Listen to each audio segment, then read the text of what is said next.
Hello students, स्वागत है आपका एक बार फिर आपके अपने चैनल टोटल मैथ्स में।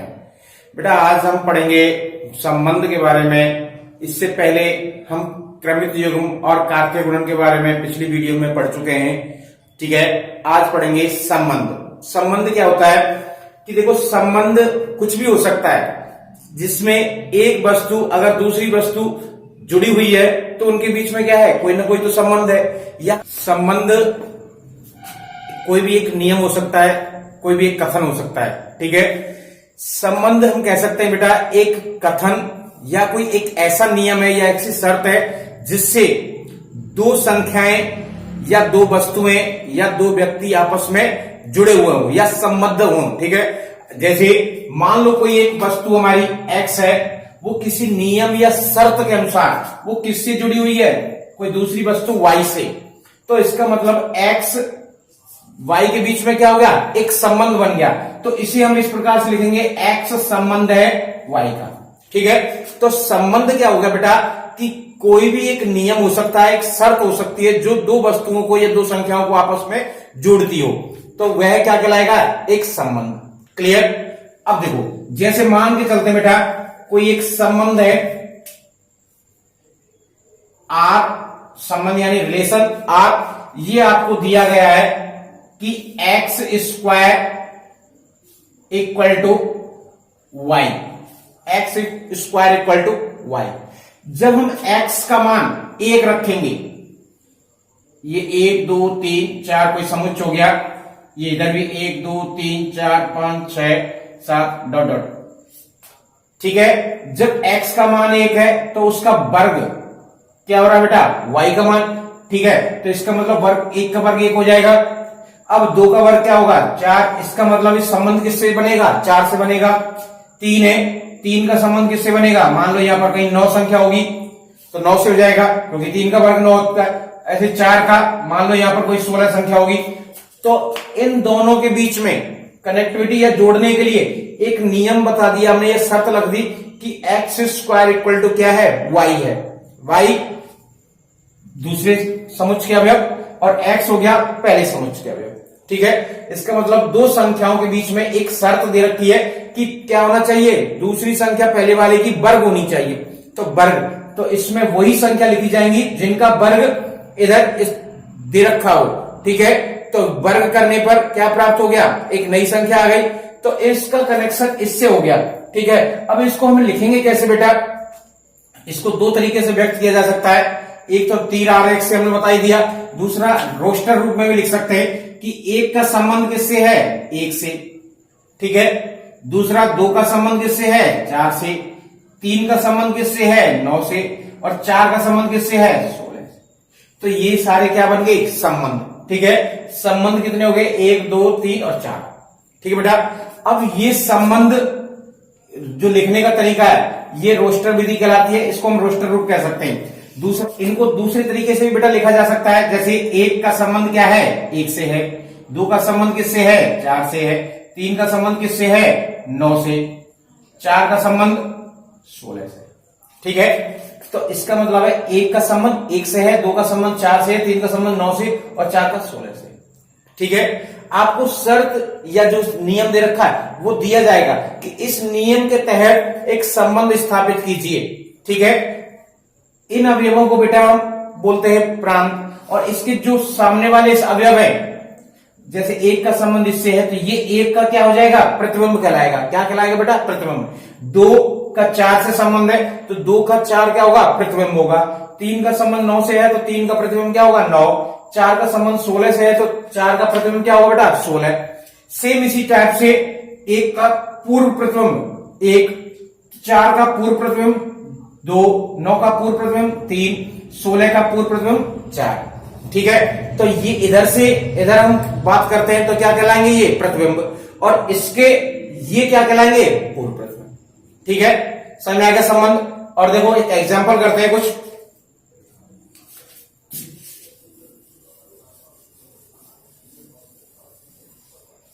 मान लो बेटा कोई एक संबंध आपको दिया गया है, संबंध यानी रिलेशन, आर से डिनोट करते हैं इसको, और ये आपको कहा गया है कि x, y। ठीक है, x, y। अर्थात जो पहला समुच्चय का अवयव है वो क्या है, x है, जो दूसरा अवयव है वो क्या है, y। ठीक है, अब y equal to x plus one, जहां x बिलोंग्स टू a और y बिलोंग्स टू b है।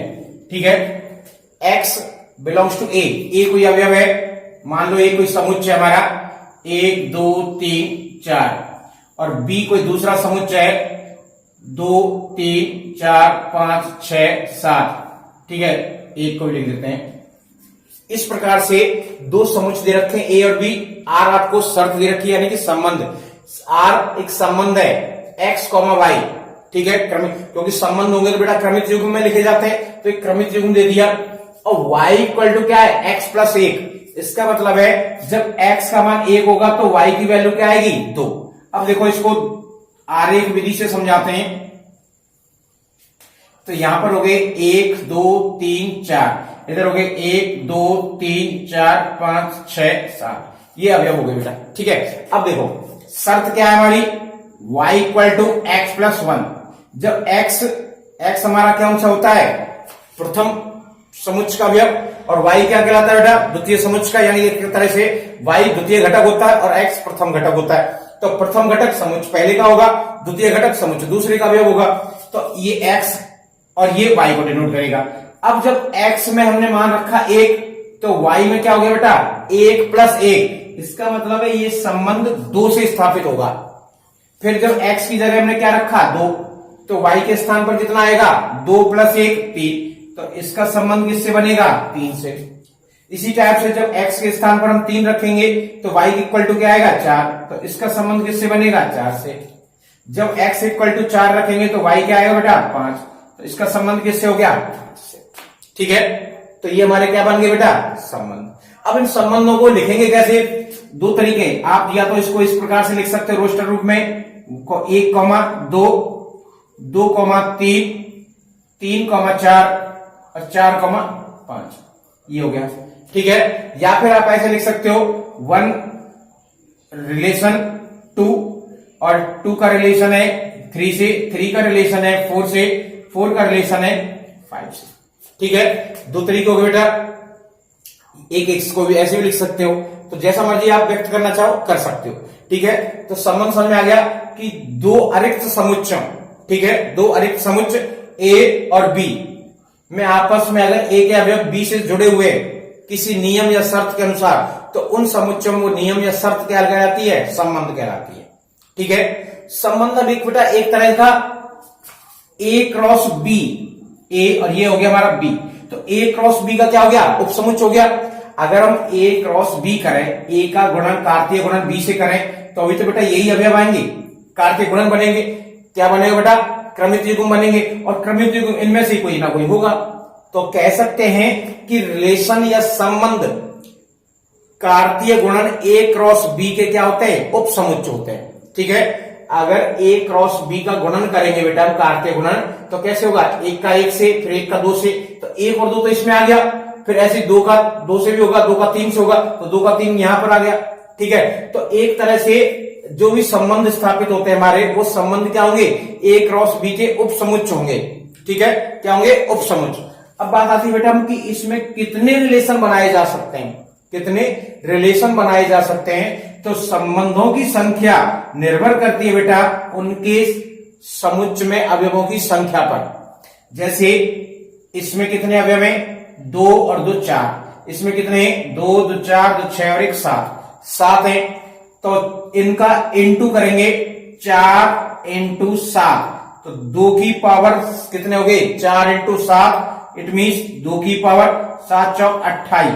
तो बहुत सारे इसके संबंध बन सकते हैं।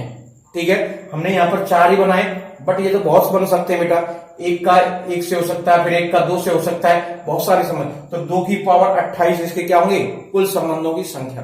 ठीक है, तो कुल जो संबंध बनते हैं वो क्या होते हैं बेटा, उप समुच्चयों की संख्या के बराबर होते हैं। a क्रॉस b के उप समुच्चय हम पिछली वीडियो में पढ़ चुके हैं कि उसके उप समुच्चयों की संख्या कैसे कैलकुलेट करते हैं। तो जितने भी उप समुच्चय होंगे वो क्या होंगे, संबंधों की संख्या होगी। ठीक है, संबंध समझ में आ गया। अब बात करते हैं प्रांत और परिसर की। ठीक है, तो प्रांत क्या होता है बेटा? प्रांत संबंध, जैसे हमने इसमें से संबंध बना दिए हमारे संबंध, तो संबंध के क्रमिक युग्म के प्रथम घटकों से बना समुच्चय। अब ये हमारा क्या है? संबंध हो गया बेटा। संबंध में क्रमिक युग्म कौन सी? 1 2 2 3 3 4 4 5। इनका प्रथम घटक कौन सा बेटा? 1 2 3 4, पहला, दूसरा, तीसरा, तीसरा। तो इनसे बना समुच्चय क्या कहलाता है? प्रांत। ठीक है, यदि समुच्चय ए का रिलेशन समुच्चय बी में है, तब बनने वाले संबंध के सभी क्रमिक युग्मों का प्रथम घटक से समुच्चय बनेगा, वो क्या कहलाएगा? प्रांत कहलाएगा। ठीक है, इसी टाइप से परिसर क्या हो जाएगा? द्वितीय घटक से बने समुच्चय के अवयव, द्वितीय घटक से बने समुच्चय को हम क्या बोलते हैं? परिसर। तो इसमें द्वितीय घटक कौन सा है? 2 3 4 और 5। तो ये क्या हो गया? परिसर हो गया। ठीक है, तो संबंध में द्वितीय घटक से बना समुच्चय क्या कहलाएगा? परिसर। ठीक है, सहप्रांत होगा यदि समुच्चय ए का समुच्चय बी में संबंध है, तो समुच्चय बी के अवयव क्या कहलाएंगे बेटा? सहप्रांत। या समुच्चय बी क्या कहलाएगा? सहप्रांत। तो यहां पर हो जाएगा समुच्चय बी, या इसको लिख सकते हैं 1 2 3 4 5 6 7। समझ आ गया? तो दोबारा से एक बार थोड़ा सा रिपीट करते हैं। संबंध बहुत इजी टॉपिक है, आसान है, 12th में इससे रिलेटेड क्वेश्चन आता है। ठीक है, तो संबंध एक शर्त या नियम है जो दो वस्तुओं को या दो संख्याओं को आपस में जोड़ती है। ठीक है, जैसे कोई समुच्चय ए और समुच्चय बी, अरे समुच्चय, अगर समुच्चय ए का अवयव समुच्चय बी के अवयव से किसी नियम या शर्त से जुड़ा हुआ है, तो वह नियम और शर्त क्या कहलाएगी? उनका संबंध कहलाएगी। ठीक है, जैसे हमने मान लिया कि ये कोई समुच्चय ए के अवयव है, समुच्चय बी के अवयव है। ठीक है, इनमें रिलेशन कोई ना कोई है जिससे कि ये इससे कनेक्ट हो रहा है, तो वो रिलेशन क्या है? x+1। वो एक शर्त है, वो क्या है? संबंध कहलाएगी। ठीक है, अब संबंध बनाने के बाद एक रोस्टर रूप में उसको लिख सकते हैं, या फिर आप सीधे प्रतीकात्मक उस रूप में लिख सकते हैं। 1 का संबंध 2 से है, 2 का संबंध 3 से है, 3 का संबंध 4 से है, 4 का संबंध 5 से। इस प्रकार से भी व्यक्त कर सकते हो। ठीक है, अगर रोस्टर रूप में लिख रहे हो तो उसके जो प्रथम घटक हैं उनसे जो भी समुच्चय बनेगा वो क्या कहलाएगा? हमारा प्रांत। द्वितीय घटक से बना समुच्चय क्या कहलाएगा? परिसर। और संबंध ए से अगर बी में है तो बी क्या कहलाएगा बेटा? उनके लिए समुच्चय ए का सहप्रांत। ठीक है, क्या कहलाएगा? सहप्रांत। ठीक है, समझ में आ गया? अब देखो बेटा, कुछ क्वेश्चंस कर रहे हैं। ये 11वीं की प्रश्नावली 2 है। ठीक है, 2.1 हम पिछली वीडियो में पढ़ चुके हैं। अब 2.2 के आज क्वेश्चंस करेंगे। तो क्वेश्चन नंबर फर्स्ट से स्टार्टिंग करते हैं। एक समुच्चय ए जिसके अवयव है 1 2 3 4 5 ... 14 और रिलेशन है x, y।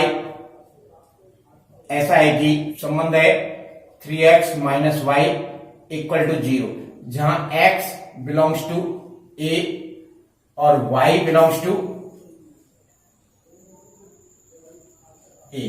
ये ठीक है, तो दोनों घटक किससे बिलोंग करते हैं? a से। ठीक है, दोनों घटक किससे बिलोंग करते हैं बेटा? a से। इसका मतलब हम इसको बेटा ऐसे भी कह सकते हैं कि जो संबंध है वो किस में है? a से a में है। संबंध किसमें है? a से a में। अब अवयव कौन सा लेना बेटा हमें? 1 2 3 4 5 6। ठीक है, अर्थात x के स्थान पर हमें इनमें से कोई भी रखना है। और फिर जो y में प्राप्त होगा, ठीक है, या आप इसको ऐसे भी लिख सकते हो r x, y such that y = 3x, जहां x बिलोंग्स टू a और y बिलोंग्स टू a। ठीक है, अब देखो y = क्या हो गया? 3x। जब x की वैल्यू 1 2 3 4 5 ... रखने पर y हमारा क्या प्राप्त होना चाहिए बेटा? 3x के इक्वल। ठीक है, इसका मतलब मैं इसको एक ग्राफ बना के समझा देता हूं। 1 2 3 4 5 6 ... 14 तक इधर भी सेम वही है, ये भी ए समुच्चय है, ये भी ए समुच्चय है। 1 2 3 4 5 6 7 डॉट डॉट डॉट 14। ठीक, अब शर्त क्या है कि जब x की वैल्यू 1 है तो उससे 3 का गुणा करना है, वो क्या हो जाएगा, y का मान आ जाएगा। अब जब मैं x बराबर 1 रखूंगा तो y बराबर कितना आएगा, 3। इसका मतलब 1 का संबंध किससे होगा, 3 से होगा। 1 का संबंध किससे बनेगा, 3 से। जब 2 रखेंगे x के स्थान पर तो क्या हो जाएगा बेटा, 3 दूनी 6, तो इसका मतलब संबंध किससे बनेगा, 6 से। जब 3 रखेंगे तो संबंध किससे बनेगा बेटा, 9 से, तो यहां कहीं ना कहीं 9 होगा। फिर 4 रखेंगे बेटा, अब 4 का होता है 4 तिया 12, तो इससे पहले कहीं ना कहीं यहां पर 12 संख्या होगी।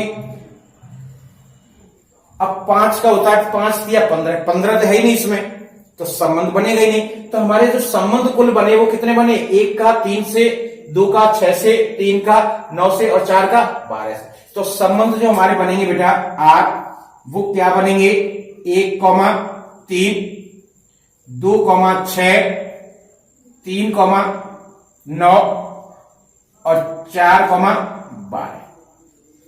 ये हमारे कुल संबंध बन गए। ठीक है, 1,3, 2, 6, 3, 9 और 4,12। क्लियर बेटा। अब इसमें अगर आपसे पूछ ले कि इसका प्रांत क्या है, तो प्रांत बेटा जिन अवयवों का संबंध बना है वो क्या कहलाएंगे, हमारे प्रांत कहलाएंगे। तो इसमें बेटा हम प्रांत लिख सकते हैं, प्रांत प्रथम घटक, तो यहां से प्रथम घटक देख के लिख दो, 1, 2, 3 और 4। ये क्या हो गया, हमारा प्रांत हो गया। परिसर, परिसर कौन सा हो जाएगा, मैंने आपको बताया द्वितीय घटक जिससे संबंध बन रहा है, अर्थात प्रतिबिंब। ठीक है, अगर 1, 2, 3, 4 हमारे संबंध हो रहे हैं अवयवों के, तो जो सामने वाला प्रतिबिंब है, इनका प्रतिबिंब क्या है, 3, 6, 9, 12। तो परिसर हमारा क्या होगा बेटा, 3, 6, 9, 12। तो ये हमारा क्या हो गया, परिसर हो गया। और सहप्रांत, अगर ए का समुच्चय सामने वाले ए से है, ए का संबंध इस सामने वाले समुच्चय से है, तो इसके सभी अवयव क्या कहलाएंगे, सहप्रांत कहलाएंगे। तो सहप्रांत बेटा हो जाएगा हमारा ए समुच्चय, ये हमारा क्या हो गया, सहप्रांत। समझ आ गया बेटा क्वेश्चन। ये आपको समुच्चय दिया गया है, शर्त दी गई है या नियम दिया गया है, हम कह सकते हैं कि x, y एक क्रमित युग्म में जहां 3x माइनस वाई बराबर क्या है, 0। x समुच्चय ए का अवयव है, y भी समुच्चय ए का अवयव है। दो अलग अलग समुच्चय ना देके उसने एक ही समुच्चय दिया है। ठीक है, तो अब इसको हमने इस प्रकार से लिखा कि y इक्वल टू 3x, पक्षांतरण कर दिया तो y इक्वल टू क्या हो गया, 3x। जब x की वैल्यू क्या होगी बेटा, 1, तो y क्या होगा, द्वितीय घटक, उसका 3 गुना होगा। ठीक है, तो x के स्थान पर हमने कोई भी एक वैल्यू रख, समुच्चय ए में से कोई भी एक अवयव रखा, तो y क्या हो रहा है, 3 प्राप्त हो रहा है। जो 2 रखा तो 6 प्राप्त हो रहा है, 3 रखा तो 9 प्राप्त हो रहा है, 4 रखा तो 12 प्राप्त। तो ये संबंध बन गए बेटा। ठीक है, इसके बाद है question number 2।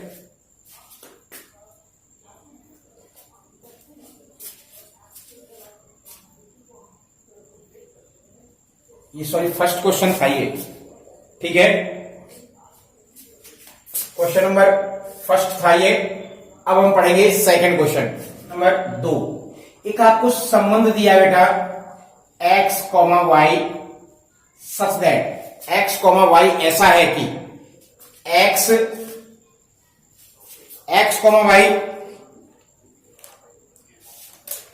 y equal to, sorry इसमें y equal to x plus 5। ठीक है, y इक्वल टू क्या दे रखा बेटा, x प्लस 5, और x जो संख्या है वो 4 से कम प्राकृतिक संख्या है। 4 से कम प्राकृतिक संख्या कौन सी, x। ठीक है, और नीचे लिख देंगे x, y या x belongs to n, y belongs to n।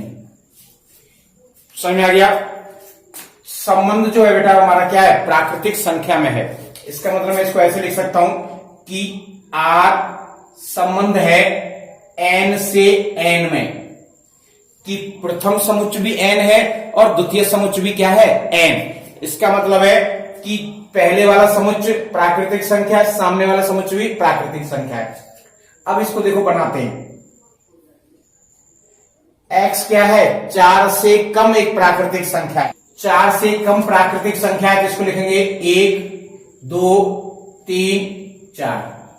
4 से कम, तो 4 से कम 3 ही मान आएंगे इसके, 1 2 3 और 4 5 6। ये तो n है, नीचे तक वो कहीं भी हो सकता है, डॉट डॉट डॉट डॉट। ठीक है, अब हमें मान जो रखने हैं वो क्या है?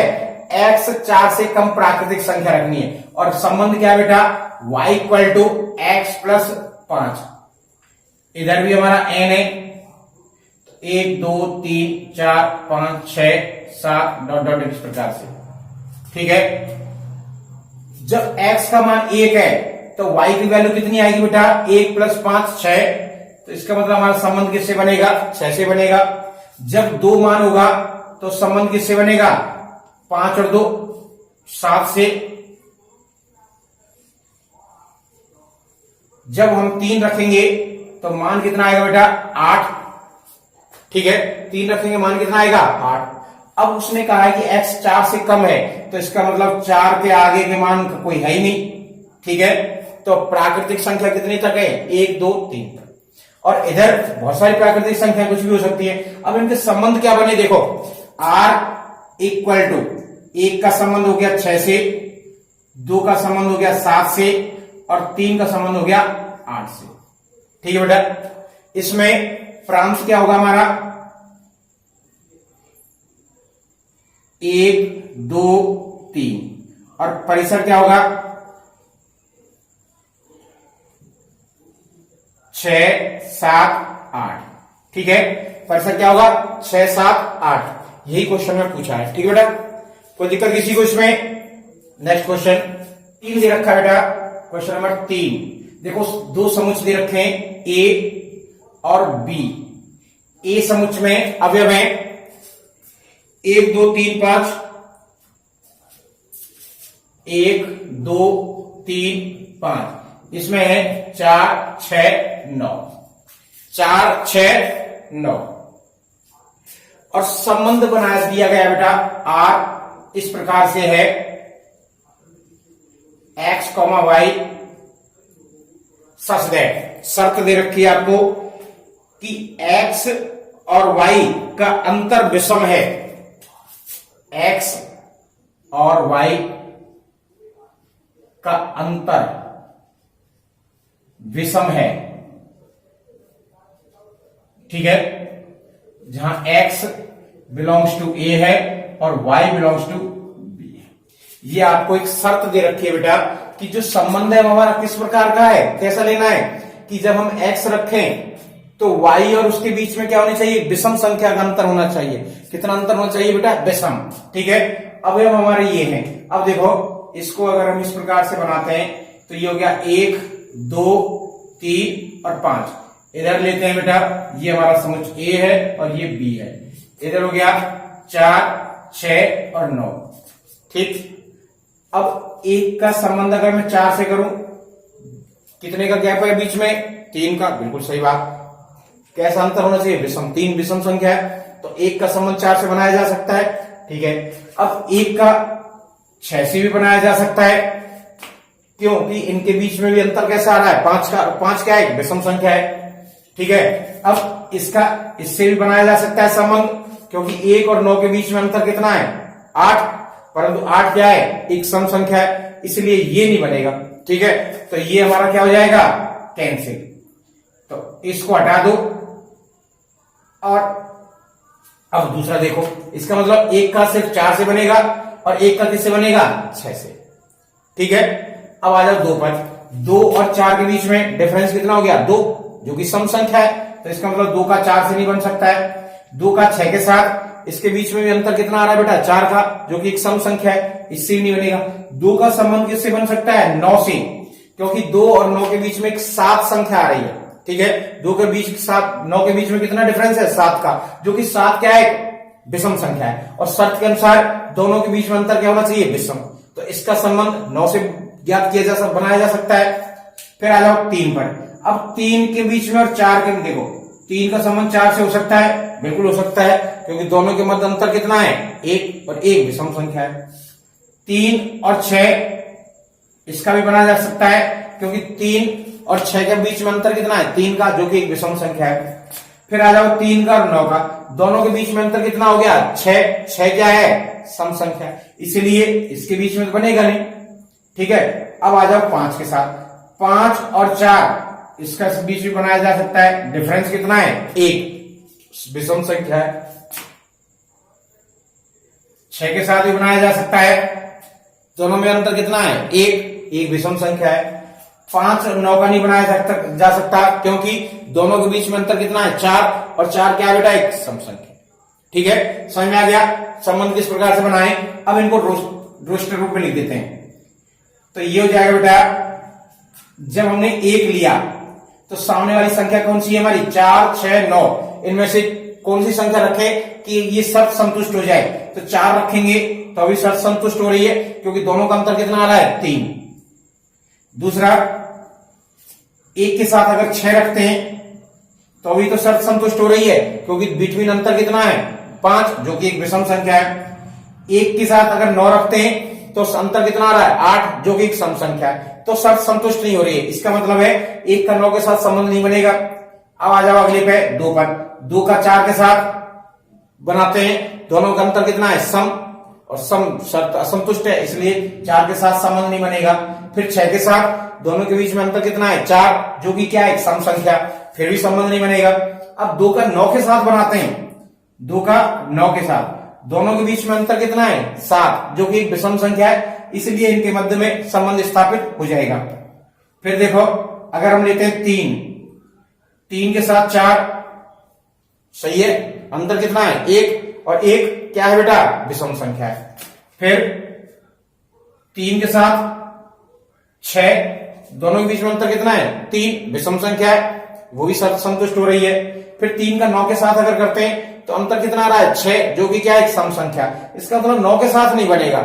ठीक है, अब लेते हैं 5, तो 5 का 4 के साथ देखो, एक का अंतर दोनों में, विषम संख्या है, संबंध बनाया जा सकता है। 5 का 6 के साथ, दोनों में डिफरेंस कितना है, 1, संबंध बनाया जा सकता है। 5 का 9 के साथ संबंध, अंतर कितना है, 4, जो कि एक सम संख्या है, इसलिए 5 का 9 के साथ नहीं बनेगा। तो यही हमारे संबंध बन गए। ठीक है, ये चीज समझ आ गई बेटा। अब इसमें प्रांत क्या होगा, प्रथम घटक के अवयवों सबको लिख दो, प्रथम घटक जो भी है सबको लिख दो, वो क्या हो जाएगा हमारा, प्रांत। 1, 2, 3, 5। परिसर, द्वितीय घटक का अवयव 4, फिर 6, फिर 9, तो ये हमारा क्या हो गया बेटा, परिसर। ठीक है, समझ आ गया। आपने शर्त देखनी है, शर्त पर फोकस रखना है कि शर्त क्या कह रही है। तो अगर शर्त के हिसाब से दोनों संख्याओं को लिख दो, जिसका संबंध बैठ रहा है उसको लगा दो, लिख दो, बाकी जो नहीं बैठ रहा उसको छोड़ दो। ठीक है, नेक्स्ट क्वेश्चन है 4, नंबर 4। 2 समुच्चय दे रखे हैं, इन समुच्चयों, ये है 5, 6, 7, 3, 4 और 5, ये हमारे अवयव है। 3, 4, 5 और 5, 6, 7 समुच्चय P, और ये है Q। इसे देख के बेटा हमें ये बताना है कि इनमें संबंध क्या बन रहा है। ठीक है, संबंध क्या बन रहा है, सॉरी सर, तीर ये भी दे रखे हैं, इसका संबंध इससे है, इसका इससे, और इसका इससे। ठीक है, हमें संबंध लिखना है, और रोस्टर रूप भी लिखना है, और समुच्चय निर्माण रूप भी लिखना है। तो रोस्टर रूप सबसे पहले तो बेटा, रोस्टर रूप में 5 का संबंध 3 से है, 6 का संबंध 4 से है, और 7 का संबंध 5 से है। ये तो हो गया हमारा रोस्टर रूप। अब समुच्चय निर्माण रूप, इसको लिख सकते हैं रोस्टर रूप। ठीक है, अब है समुच्चय निर्माण रूप, समुच्चय निर्माण रूप। अब देखो बेटा, 5 है और यहां कितना है, 3, 6 है, यहां कितना है, 4, 7 है, यहां कितना है, 5।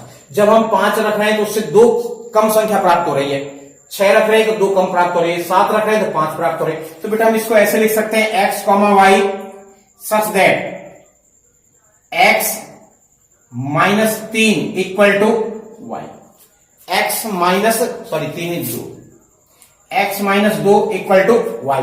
जब x का मान हमने 5 रखा तो 5 में से 2 कम हो गया, क्या आ गया 3। जब x का मान 6 रखा, 6 में से 2 कम हो गया, क्या आ गया 4। 7 रखा तो 2 कम हो गया 5। ठीक है, जहां x बिलोंग्स टू क्या है p और y बिलोंग्स टू क्या है q। ठीक है, ये हमारी समुच्चय निर्माण रूप हो गया और ये रोस्टर रूप हो गया। क्वेश्चन में कहा गया था इस आकृति को देख के आप बताइए कि रोस्टर रूप क्या होगा और समुच्चय निर्माण रूप क्या होगा। दोनों को लिख दिया बेटा। अब इसका अगर हमें प्रांत लिखना पड़े तो प्रांत आप बता सकते हो। प्रथम घटक कौन सा है बेटा 5, 6, 7 और परिसर क्या हो जाएगा 3, 4, 5। ये हमारा परिसर है। ठीक है, क्वेश्चन समझ में आ गया। नेक्स्ट क्वेश्चन है, लिखा है समुच्चय ए 1, 2, 3, 4, 5। ठीक है, अब जब है 1, 2, 3, 4, 5 सॉरी 1, 2, 3, 4, 6 1, 2, 3, 4, 5 की जगह 6 पर 6। ठीक है, और संबंध दे रखा है r x, y ऐसा है कि a y को यथावत विभाजित करती है, अर्थात x y को विभाजित करती है, x संख्या y को विभाजित करती है। तो हमें बेटा इसको रोस्टर रूप में लिखना है और समुच्चय निर्माण रूप में लिखना है। तो रोस्टर रूप में देखो बेटा, समुच्चय किसका संबंध है a का a में ही है, a का a में है। तो यहां पर लिख सकते हैं बेटा r सच दैट सॉरी ऐसा है a का संबंध a से है, प्रांत के जो अवयव है वो भी a है और सह प्रांत है वो भी क्या है a। अब रोस्टर रूप लिखेंगे, रोस्टर रूप r। जब मैं 1 लिखता हूं तो 1 बताओ x y को विभाजित करती है, तो y में वो संख्या लिखनी है जिसमें x का पूरा पूरा भाग चला जाता है। अब देखो x मैंने 1 रखा तो y कौन सी आएगी जिसमें 1 का भाग चला जाता है। तो 1 का 1 में भी भाग जाता है, 1 का 2 में भी भाग जाता है, 1 का 3 में भी जाता है, 1 का 4 में भी जाता है और 1 का 6 में भी जाता है। ठीक है, तो x y को विभाजित कर रही है, जो भी y का मान है द्वितीय घटक है उन सब में 1 का मान जा रहा है। ठीक है, भाग जा रहा है। फिर रखते हैं 2 का भाग 2 में जाता है, बिल्कुल सही है। 2 का भाग 4 में जाता है, 2 का भाग 6 में जाता है। तो द्वितीय घटक कौन सा आएगा जिसमें 2 का भाग पूरी बार जा रहा है। शर्त के अनुसार x y को विभाजित करती है, x संख्या वो होनी चाहिए जो y को विभाजित कर दे पूरी तरीके से। ठीक है, इसके बाद 3 का भाग किस में जाएगा 3 में जाएगा और 3 का भाग 6 में जाएगा। तो ये संबंध बन गए। अब 4 लेते हैं तो 4 का संबंध सिर्फ 4 से बनेगा क्योंकि 4 का सिर्फ 4 में भाग जा रहा है। ठीक है, इसके बाद 6 का संबंध सिर्फ 6 से, क्योंकि 6 का भाग सिर्फ 6 में जा रहा है और किसी में नहीं जा रहा है। ठीक है बेटा, समझ आ गई। अब इसके प्रांत हो जाएगा 1, 2, 3, 4 और 6।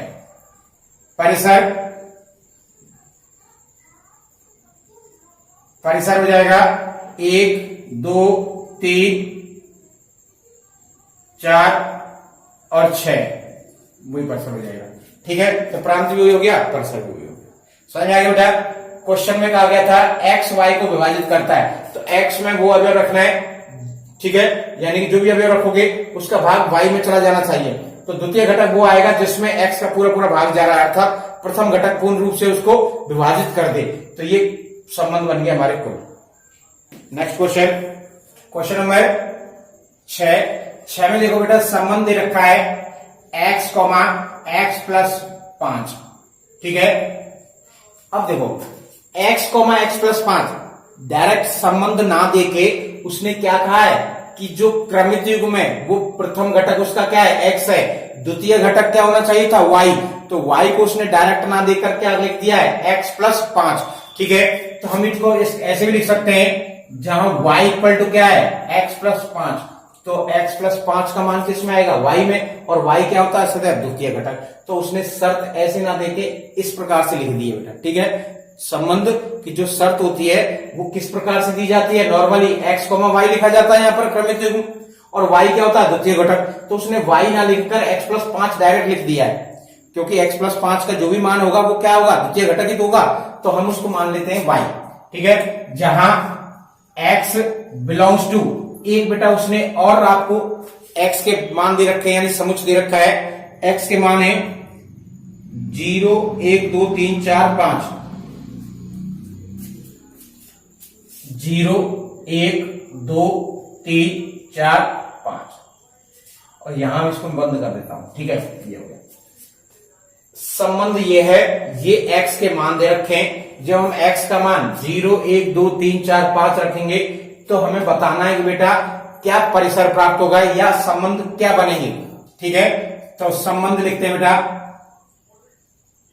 संबंध रोस्टर रूप में।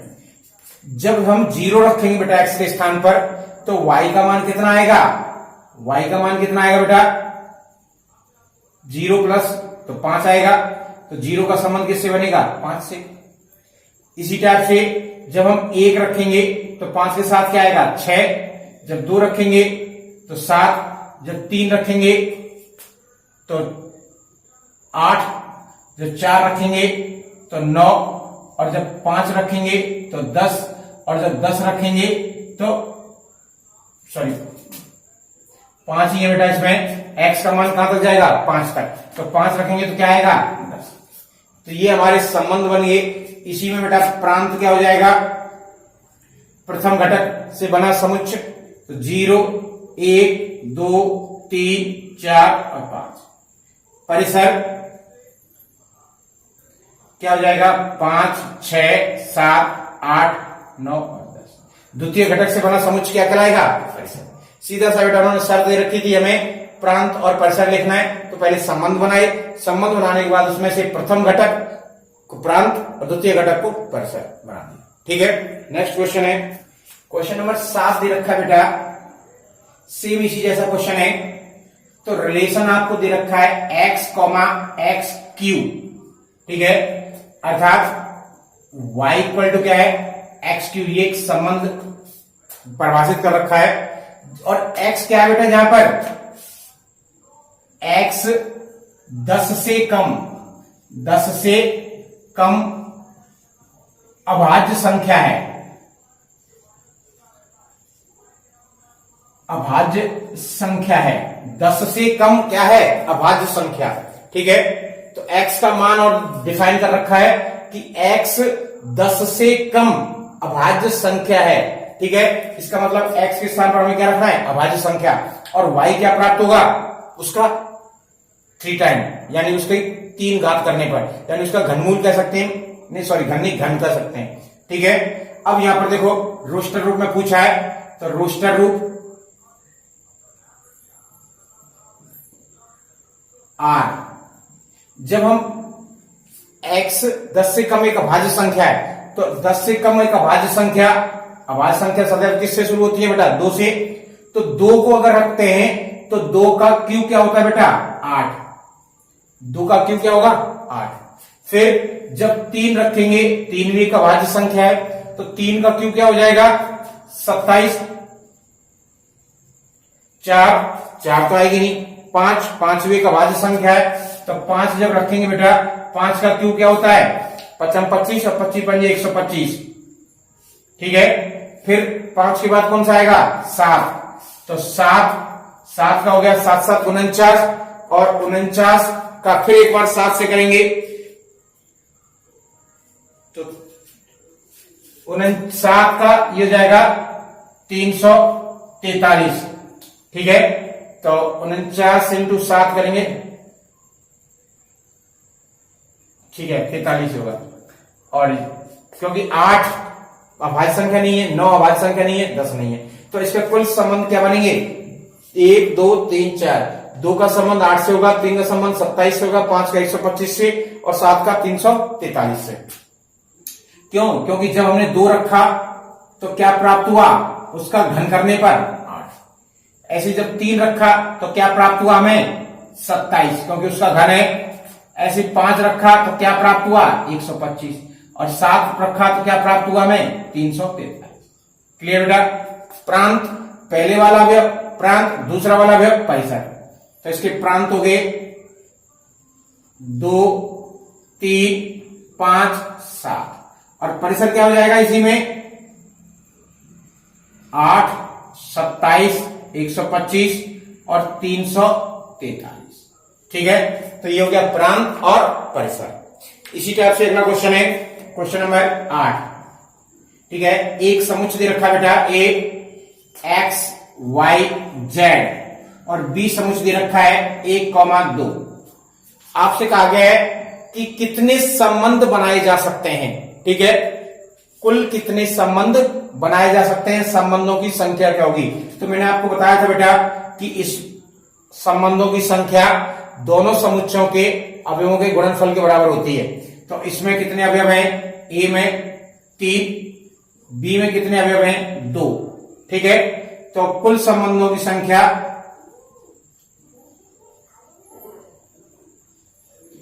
संख्या कितनी होगी? 2 इंटू 2 की पावर 2 इंटू 3। ठीक है, सूत्र भी बताया था कि 2 की पावर P और Q। तो यहां हो जाएगा बेटा 2 की पावर 3 दूनी 6, तो अर्थात 64 संबंध बनेंगे। तो कुल संबंध कितने हो जाएंगे? 64। ठीक है, यही पूछा था कि संबंधों की संख्या क्या होगी? 64। 9 संबंध दे रखा बेटा जेड से जेड में, अर्थात पूर्णांक।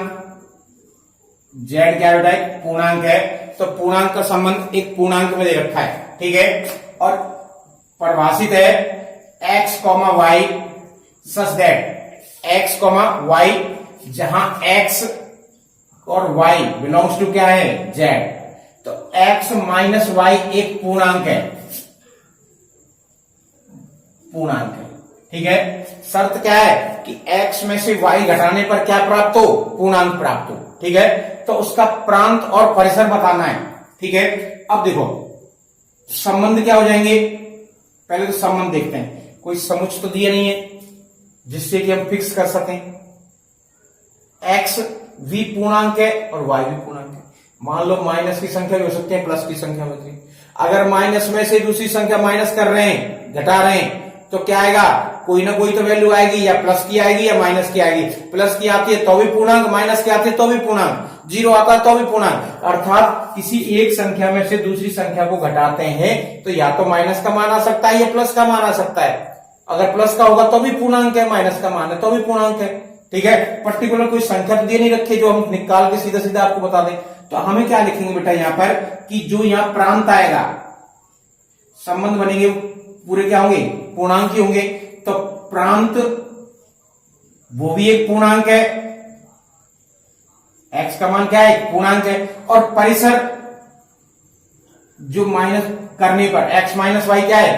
करने पर जो भी आंसर आएगा वो भी क्या होगा? या तो प्लस का वैल्यू होगी या माइनस की वैल्यू होगी। प्लस माइनस की दोनों की वैल्यू क्या कहलाती है? पूर्णांक। तो यहां भी हम क्या लिख देंगे? सीधा सीधा यही उसने पूछा है कि उसका प्रांत क्या होगा और परिसर क्या होगा। ठीक है, तो क्या होगा बेटा? एक तरह का पूर्णांक होगा। ठीक है, तो ये एक्सरसाइज आपकी फिनिश हो गई। इसमें 9 क्वेश्चन थे। ठीक है, इसके बाद अगली जो उसका टॉपिक है वो है फलन। ठीक है, तो फलन बहुत जल्द नई वीडियो में पढ़ेंगे। ठीक है बेटा, तब तक आप ज्यादा से ज्यादा लाइक करिए, शेयर करते रहिए, जिससे कि आपको नई वीडियोज की अपडेट मिलती रहे। ठीक है बेटा, नमस्कार।